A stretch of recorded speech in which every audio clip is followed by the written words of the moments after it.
பகவான் ஒளிமுகம் காண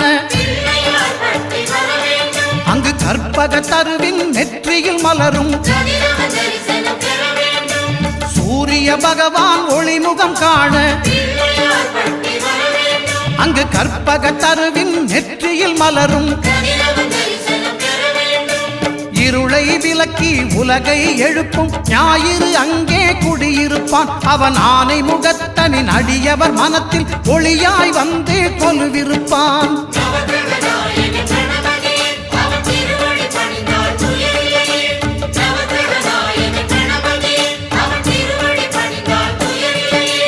ஒன்பது கோளும் ஒன்றாய் காண